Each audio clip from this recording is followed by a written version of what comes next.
Good morning everyone. मेरे channel पुनर्जीवन में आपका स्वागत है। आज का सवाल एक रिटायर्ड पर्सन ने पूछा है। उनका सवाल है, मैं खुद एक स्पिरिचुअल पर्सन हूँ और अभी सीनियर सिटीजन लाइफ जी रहा हूँ और मैं गुरु और उनकी टीचिंग्स को फॉलो करता हूँ, लेकिन फिर भी पुरानी संस्कार आ जाते हैं, डिजायर्स आ जाती है, जैसे अपीयरेंस की चिंता, खाने पीने की चिंता और सेक्सुअल डिजायर। जब मैं मेडिटेशन करता हूँ तब तक थोड़ी देर ठीक रहता हूँ, पर जैसे ही फ्री होता हूँ, कुछ काम नहीं करता हूँ, तब फिर से वही डिजायर्स जकड़ लेती है। इसका क्या उपाय है? इससे कैसे निकल सकते हैं? सबसे पहले आपके भीतर उठ रहे इस प्रश्न के लिए सबसे पहले मैं आपकी ईमानदारी और जागरूकता को नमन करती हूँ। अपने भीतर उठती इच्छाओं को पहचानना और मार्गदर्शन मांगना ही आध्यात्मिक यात्रा की सच्ची शुरुआत है। अपनी कमियों को देखना, अपने आप को जानना, यही तो आध्यात्मिक मार्ग है। सबसे पहले तो हम इस बात को देखेंगे कि इच्छाएं होना ना कोई बुरी बात है। इच्छाएं हैं तभी ये जीवन है। बोलते हैं ना कि इसकी अधूरी इच्छा रह गई तो इसने जन्म लिया है ये पूरी करने के लिए। ऐसे इच्छाएं हो तो ही ये जीवन है, पर इच्छाएं पूरी जागरूकता के साथ अगर हम पूरी करें तो फिर इच्छाएं एक अच्छा काम कर सकती हैं। इच्छाएं कोई अपराध नहीं है, इच्छाएं होना कोई बुरी बात नहीं है। इच्छाएं हैं तो ये जीवन है। इच्छाएं कोई अपराध नहीं है, वे ऊर्जा का एक रूप है। सेक्सुअल इच्छा, स्वाद की इच्छा, रूप की चिंता, ये सभी मानव शरीर और मन में जन्मी नेचुरल प्रक्रिया है, प्रवृत्तियां हैं। समस्या तब होती है जब हम इनसे लड़ते हैं या इन्हें दबाते हैं।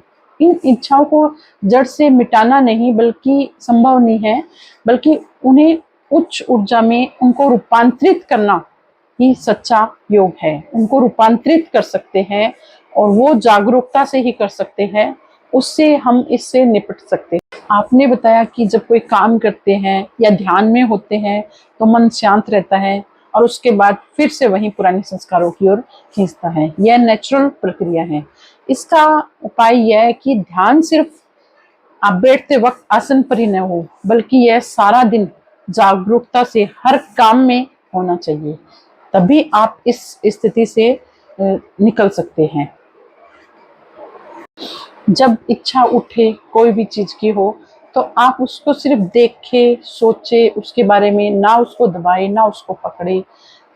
उसको देखिए कि वो आपकी इच्छा जो है वो आपके लिए और आपके आसपास के लोगों के लिए कैसे काम करेगी। अगर आप उसको पूरा करते हैं, आपके शरीर के लिए अच्छा है। जैसे खाने का है तो खाए बिना तो जीवन चल नहीं सकता, पर क्या खाना है यह आप जागरूकता से सोच सकते हैं, कर सकते हैं। तो इस इच्छा को आप दबाए नहीं बल्कि उसको सही तरीके से भोजन करें उसको, तो वो अच्छी इच्छा हो सकती है, क्योंकि वो जरूरी है। शरीर बिना भोजन के कैसे चलेगा। जैसे बोलते हैं खाली दिमाग शैतान का घर, वैसे ही खाली फ्री शरीर भी एक तरह से शैतान का घर या अलग अलग कुछ भी इच्छाएं आने लगती हैं। तो पर यदि उसको सही दिशा न मिले तो वह फिर वासनाओं की ओर बहने लगती है। इसका उपाय ये है कि आप नियमित अपना एक चलना, योग, प्राणायाम को दिनचर्या बनाए। सेवा कार्यों से जुड़े, गौशाला, वृद्धाश्रम, कोई भी सेवा कार्य, बच्चों को पढ़ाना या फिर कुछ कला लिखने का काम या ड्राइंग करने का काम, इसको आप एक सुंदर रूप दे सकते हैं। इच्छाओं का आना नेचुरल है। इच्छाओं को ध्यान से, जागरूकता से देखिए। हर इच्छा पूरी हो ये नहीं हो सकता। इच्छा पूरी हो ना हो उससे आपकी खुशी में कोई रुकावट नहीं होना चाहिए। आपको उससे फर्क नहीं पड़ना चाहिए। आपका जीवन वैसे ही चलना चाहिए जैसा चल रहा है, खुशी से, आनंद से।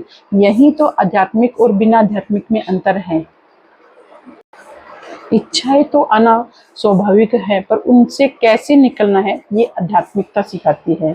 जैसे कई कोई भी इच्छा आए तो उसको दूसरी एनर्जी में बदल सकते हैं जागरूकता से। इच्छा को दबाना नहीं है, उसको जागरूकता के साथ पूर्ण करना ही आध्यात्मिकता है।